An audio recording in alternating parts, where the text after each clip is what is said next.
এমন এক লোক আসবেন যিনি ইরান সহ বিভিন্ন দেশে ব্যাপক ধ্বংসযজ্ঞ চালাবে। তারপর ইমাম মাহদির আগমন হবে। আসসালামু আলাইকুম ওয়া রাহমাতুল্লাহি ওয়া বারাকাতুহু। ইরান সম্পর্কে 1400 বছর আগে মহানবী সাল্লাল্লাহু আলাইহি ওয়াসাল্লাম কি বলেছিলেন, এমন কিছু কি তিনি বলে গেছেন যা আজ আমরা বাস্তবে দেখতে পাচ্ছি। ইরানের সর্বোচ্চ নেতা আয়াতুল্লাহ খামেনি বলেছেন, মুসলিম উম্মার ঐক্যই আমাদের সবচেয়ে বড় শক্তি। আমরা বিভক্ত হয়ে গেলে শত্রুরা আমাদের দুর্বল করে ফেলবে। শহীদ মোতাহারি রহমতুল্লাহি আলাই বলেছেন, ইরানের ইতিহাস ইসলামের ইতিহাস থেকে আলাদা নয়। আমরা মুসলিম, তারপরে আমরা ইরানি, আমাদের পরিচয় ইসলাম। ইমাম খোমেনি বলেছেন, ইসলাম আমাদের শিখিয়েছে আমরা সবাই ভাই ভাই। আরব অনারবদের ভেদাভেদ ইসলামে নেই, তাকওয়াই একমাত্র চাবিকাঠি। ইরানের তেল ও গ্যাস সম্পদ বিশ্বের অন্যতম বৃহৎ। এই সম্পদ কি শেষ জামানার সাথে সম্পর্কিত?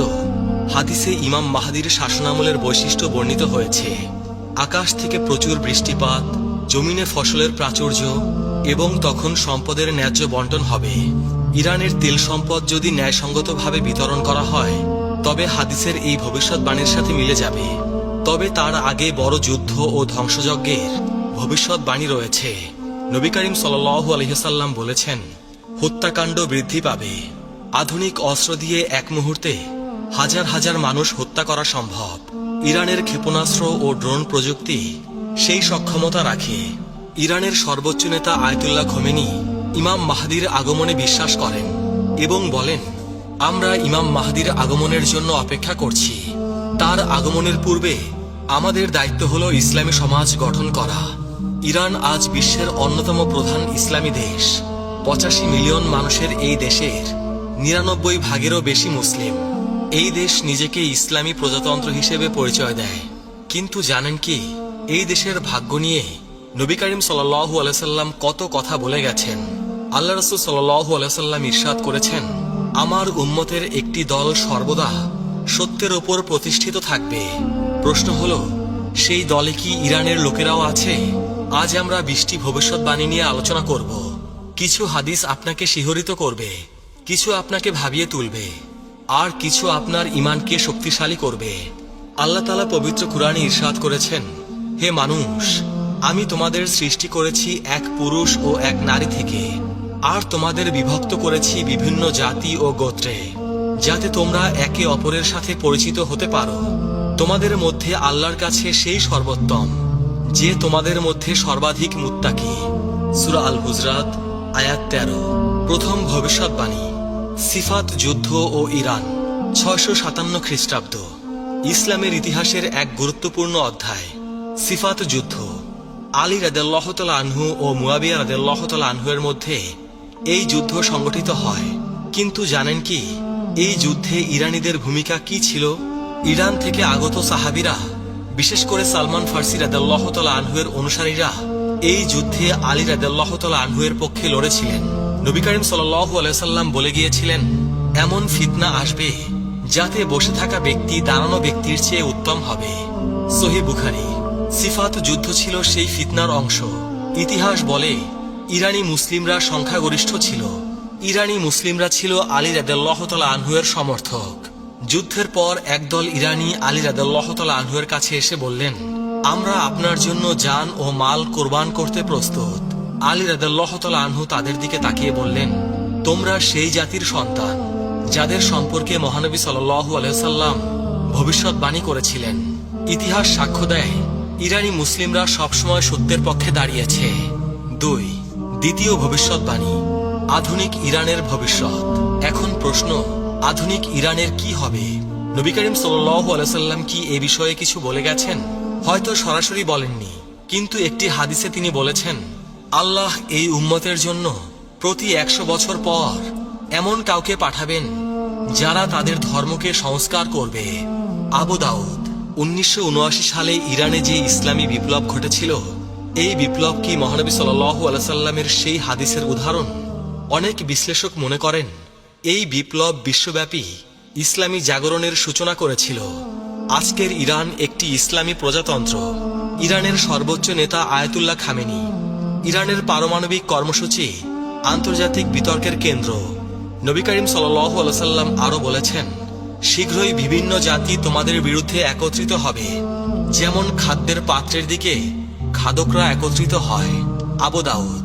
ইরানের বিরুদ্ধে পাশ্চাত্যের নিষেধাজ্ঞা, ইসরায়েলের সাথে সংঘাত, এসব কি এই হাদিসের বাস্তবায়ন? এসব সম্ভবত এই হাদিসেরই বাস্তবায়ন। তৃতীয় ভবিষ্যৎবাণী, ইরানে ইসলামের বিস্তার। নবী করিম সাল্লাল্লাহু আলাইহি সাল্লাম বলেছেন, এই দিন সেখানে পৌঁছাবে যেখানে রাত ও দিন পৌঁছায়। মুসনাদে আহমদ। ইরান ছিল সেই অন্যতম দেশ যেখানে ইসলাম দ্রুত ছড়িয়ে পড়ে।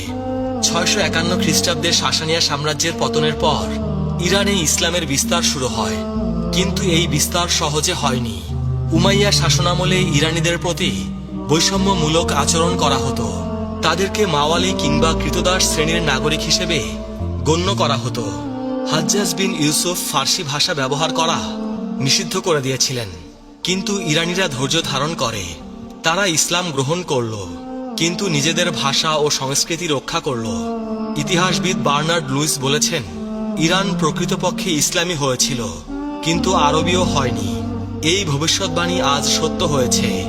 ইরানের জনসংখ্যার 99 ভাগেরও বেশি মুসলিম। চতুর্থ ভবিষ্যৎবাণী, শিয়া সুন্নি বিভাজন ও ইরান।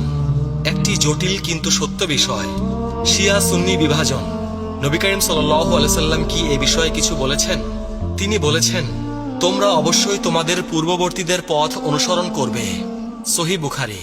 এবং আরেকটি হাদিসে বলেছেন, আমার উম্মত 73 ফিরকায় বিভক্ত হবে। আবু দাউদ। 16শো শতাব্দীতে সাফাবি রাজবংশ ইরানে শিয়া ইসলামকে রাষ্ট্রধর্ম হিসেবে গ্রহণ করে। এর আগে ইরানে সুন্নি ইসলামী প্রধান ছিল। আজ ইরান বিশ্বের বৃহত্তম শিয়া মুসলিম দেশ। প্রায় 90 থেকে 95% মানুষ শিয়া ইসলামের অনুসারী। এক্ষেত্রে আমাদের দৃষ্টিভঙ্গি কি হওয়া উচিত? আমরা সবাই মুসলিম, আমাদের উচিত ঐক্য অটুট রাখা। পঞ্চম ভবিষ্যৎবাণী, জান্নাতে ফার্সি ভাষাভাষী মানুষের সংখ্যা। নবী করিম সাল্লাল্লাহু আলাইহি সাল্লাম বলেছেন, 4 ব্যক্তি জান্নাতবাসীদের নেতা, আমি, আলী, হামজা ও জাফর। তিরমিজি। এই জাফর কে? কেউ বলেন জাফর তায়ার, কেউ বলেন জাফর আল সাদিক। জাফর আল সাদিকের অনুসারীদের মধ্যে বহু ফার্সি বিদ্বান ছিলেন। তার ছাত্রদের মধ্যে আবু হানিফাও ছিলেন। আরেকটি হাদিসে নবী করিম সাল্লাল্লাহু আলাইহি সাল্লাম বলেছেন, জান্নাতে প্রবেশ করবে এমন লোক যাদের হৃদয় পাখির হৃদয়ের মতো হবে। সহিহ মুসলিম। এর ব্যাখ্যায় বলা হয়েছে, তারা হবে নির্ভীক ও আল্লাহর ওপর ভরসাকারী লোক। ইরানি মুসলিমরা ইসলামের জন্য জীবন দিতে কখনোই পিছুপা হয়নি।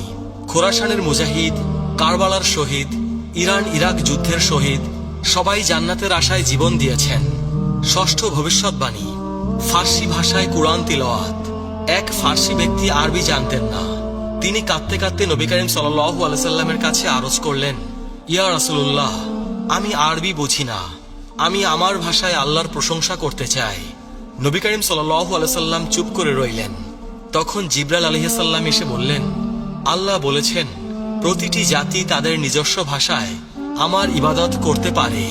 হাদিসে এসেছে, কিয়ামতের দিন আল্লাহর কাছে সবচেয়ে প্রিয় শব্দ হলো সেই ইমামের কণ্ঠস্বর যিনি সুন্দর কণ্ঠে বলেন, আল্লাহুম্মা রব্বানা লাকাল হামদ। মুসনাদে আহমদ। ইতিহাস বলে, ইসলামের 2য় শতাব্দীতেই ফার্সি ভাষায় কুরআনের অনুবাদ ও তাফসির রচিত হতে শুরু করে। সামানি রাজবংশের সময় ফার্সি ভাষায় প্রথম পূর্ণাঙ্গ কুরআন অনুবাদ সম্পন্ন হয়। সপ্তম ভবিষ্যৎবাণী, ফার্সি বিদ্বানদের আবির্ভাব। ইমাম জাহাবি রহমতুল্লাহি আলাইহি তার তাজকিরাত আল হুফাজ গ্রন্থে 21 জন হাদিস বিশারদের তালিকা দিয়েছেন যারা ফার্সি বংশোদ্ভূত ছিলেন। তাদের মধ্যে রয়েছেন ইমাম বুখারী, ইমাম মুসলিম, ইমাম আবু দাউদ, ইমাম তিরমিজি, ইমাম নাসাই, ইমাম ইবনে মাজাহ। এছাড়াও ফিকাহ শাস্ত্রের ইমাম আবু হানিফা রহমতুল্লাহি আলাইহি ছিলেন ফার্সি বংশোদ্ভূত। বিজ্ঞান ও দর্শনের ক্ষেত্রেও ইরানিদের অবদান অনস্বীকার্য। ইবনে সিনা, আল ফারাবি, আল বিরুনি, আল খোয়ারিজমি এরা প্রত্যেকেই ছিলেন ফার্সি অধ্যুষিত অঞ্চলের অধিবাসী। ইমাম সৌদি রহমতুল্লাহি আলাইহি বলেছেন, আমাদের মনীষীদের অধিকাংশই অনারব বংশোদ্ভূত। অষ্টম ভবিষ্যৎবাণী, খোরাসান থেকে আগমন। খোরাসান প্রাচীন ইরানের একটি বিশাল প্রদেশ। বর্তমান ইরান, আফগানিস্তান, তুর্কমেনিস্তান এবং উজবেকিস্তানের কিছু অংশ নিয়ে গঠিত ছিল এই অঞ্চল। নবী করিম সাল্লাল্লাহু আলাইহি সাল্লাম ইরশাদ করেছেন, পূর্ব দিক থেকে কিছু লোক আসবে, তাদের সাথে থাকবে জান্নাত ও চাবুক, যা দিয়ে তারা মানুষকে প্রহার করবে। মুসনাদে আহমদ। এই হাদিসের ব্যাখ্যায় মুহাদ্দিসগণ বলেন, এটা খোরাসানের মুজাহিদ ও বিদ্বানদের প্রতি ইঙ্গিত। খোরাসান থেকে বহু ইসলামী ব্যক্তিত্ব এসেছেন। আর এক হাদিসে এসেছে, জান্নাতীরা উচ্চ কক্ষের অধিবাসীদের দিকে তাকাবে, যেমন তারা দূরবর্তী উজ্জ্বল তারকার দিকে তাকায়। সহিহ বুখারী। পণ্ডিতগণ বলেন, খোরাসানের বিদ্বানরা তাদের জ্ঞান ও তাকওয়ার কারণে জান্নাতে উচ্চ মর্যাদা পাবেন। খোরাসানের একটি বিখ্যাত শহর নিশাপুর। ইমাম মুসলিম, ইমাম তিরমিজি, ইমাম হাকিম নিশাপুরী সবাই এই শহরের অধিবাসী ছিলেন। নবম ভবিষ্যৎবাণী। কারবালার ঘটনা ও ইরানি শোক। 680 খ্রিস্টাব্দের কারবালার ঘটনা। ইমাম হুসাইন রাদিয়াল্লাহু তাআলা আনহু এর শাহাদাত। ইরানি মুসলিমরা এই ঘটনার পর থেকে ইমাম হুসাইন রাদিয়াল্লাহু তাআলা আনহু এর শোকে মাতম করে আসছেন। একটি হাদিসে এসেছে, হুসাইন রাদিয়াল্লাহু তাআলা আনহু এর হত্যার জন্য মুমিনদের অন্তরে এক উত্তাপ রয়েছে, যা কখনো ঠান্ডা হবে না। মুসনাদে আহমদ। এই হাদিসের বিশুদ্ধতা নিয়ে মতভেদ আছে, তবে ইতিহাস সাক্ষ্য দেয় ইরানি মুসলিমরা কারবালার ঘটনাকে কেন্দ্র করে গভীর আবেগ পোষণ করে। প্রতি বছর মহররম মাসে ইরানের আশুরা দিবসের মিছিল বিশ্ববিখ্যাত। সাফাবি রাজবংশ ক্ষমতায় আসার পর তারা ইরানের শিয়া ইসলামকে প্রাতিষ্ঠানিক রূপ দেয় এবং আশুরা পালনকে উৎসাহিত করে। দশম ভবিষ্যৎবাণী। ইমান যদি থুরাইয়া তারকায় থাকত।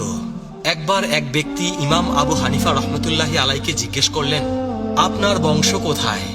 ইমাম আবু হানিফা রহমতুল্লাহি আলাই কিছুক্ষণ চুপ করে রইলেন। তারপর বললেন, আমি সেই জাতির সন্তান যাদের সম্পর্কে রাসূল পাক সাল্লাল্লাহু আলাইহি সাল্লাম ভবিষ্যৎবাণী করেছিলেন।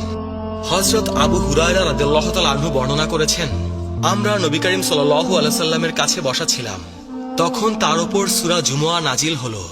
যখন তিনি আয়াত তিলাওয়াত করলেন, আর অন্যদের জন্য, তাদের মধ্যে যারা এখনো তাদের সাথে মিলিত হয়নি। আমি জিজ্ঞেস করলাম, ইয়া রাসূলুল্লাহ, এই অন্যরা কারা? মহানবী সাল্লাল্লাহু আলাইহি সাল্লাম উত্তর দিলেন না। আমি 3 বার প্রশ্ন করলাম। তখন আমাদের মাঝে সালমান ফার্সি রাদিয়াল্লাহু তাআলা আনহু ছিলেন। রাসূল পাক সাল্লাল্লাহু আলাইহি সাল্লাম তার হাত সালমানের ওপর রাখলেন এবং বললেন, যদি ঈমান থুরাইয়া তারকায়ও থাকত, তাহলে পারস্যের অধিবাসীদের মধ্য থেকে কিছু মানুষ সেই ঈমান অর্জন করত। সহিহ মুসলিম। হাদিস নং 2546। ইমাম কুরতুবী রহমাতুল্লাহি আলাই বলেছেন, এই হাদিস ফার্সি জাতির মর্যাদার স্পষ্ট প্রমাণ। নবী করিম সাল্লাল্লাহু আলাইহি সাল্লাম ভবিষ্যৎবাণী করেছেন যে এই জাতি ইসলামী জ্ঞানের চূড়ায় পৌঁছাবে। 11তম ভবিষ্যৎবাণী। সালমান ফার্সি রাদিয়াল্লাহু তাআলা আনহু এর মর্যাদা। সালমান ফার্সি রাদিয়াল্লাহু তাআলা আনহু ইসলামের প্রথম ইরানি মুসলিম। তার জীবনী অত্যন্ত অনুপ্রেরণাদায়ক।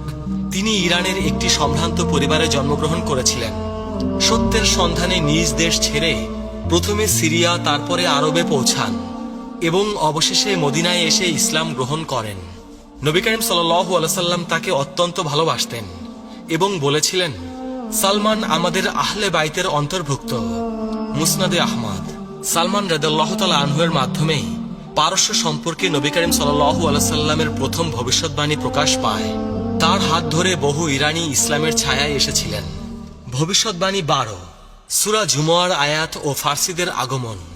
সূরা জুমুয়ায় আল্লাহ পাক ইরশাদ করেছেন, তিনি উম্মীদের মাঝে তাদের মধ্য থেকে একজন রাসূল পাঠিয়েছেন, যিনি তাদের মাঝে তার আয়াত তিলাওয়াত করেন, তাদের পবিত্র করেন এবং তাদের কিতাব ও হিকমত শিক্ষা দেন, যদিও তারা আগে স্পষ্ট বিভ্রান্তিতে ছিল। আর অন্যদের জন্যও পাঠিয়েছেন, তাদের মধ্যে যারা এখনো তাদের সাথে মিলিত হয়নি। আর তিনি পরাক্রমশালী, প্রজ্ঞাময়। সূরা আল জুমুয়া আয়াত 2 থেকে 3। এই আয়াত নাজিলের পর সাহাবীরা জিজ্ঞেস করলেন, এই অন্যরা কারা? রাসূল পাক সাল্লাল্লাহু আলাইহি সাল্লাম সালমান ফার্সির দিকে ইশারা করে বললেন, যদি ঈমান থুরাইয়া তারকায়ও থাকত, তবে এই লোকেরা তা অর্জন করত। ইমাম তাবারি রহমতুল্লাহি আলাই বলেন, এই অন্যরা বলতে সমস্ত অনারবকে বোঝানো হয়েছে, অর্থাৎ যারা আরব নয়, বিশেষ করে ফার্সিদের। 13তম ভবিষ্যৎবাণী। খোরাসান থেকে কালো পতাকা। এবার আমরা শেষ সময়ের আলামত নিয়ে আলোচনা করব। নবী করিম সাল্লাল্লাহু আলাইহি সাল্লাম ইরশাদ করেছেন, খোরাসান থেকে কালো পতাকা বের হবে, তোমরা সাহায্য প্রাপ্ত হবে, এদের সাহায্য ফিরিয়ে দেওয়া হবে না। মুসনাদে আহমদ। এই কালো পতাকাধারী বাহিনী ইমাম মাহদির আগমনের পূর্বে বের হবে এবং সুফিয়ানি বাহিনীর সাথে যুদ্ধ করবে। তাদের নেতা হবে শুয়াইব ইবনে সালেহ। বর্তমান বিশ্বের ঘটনা প্রবাহ এই হাদিসের সাথে সাদৃশ্যপূর্ণ। গাজা, ইরান, সিরিয়া, লেবানন এসব স্থানের ঘটনা এই ভবিষ্যৎবাণীর কথা মনে করিয়ে দেয়। 14তম ভবিষ্যৎবাণী, ইমাম মাহদির আগমন ও ইরান।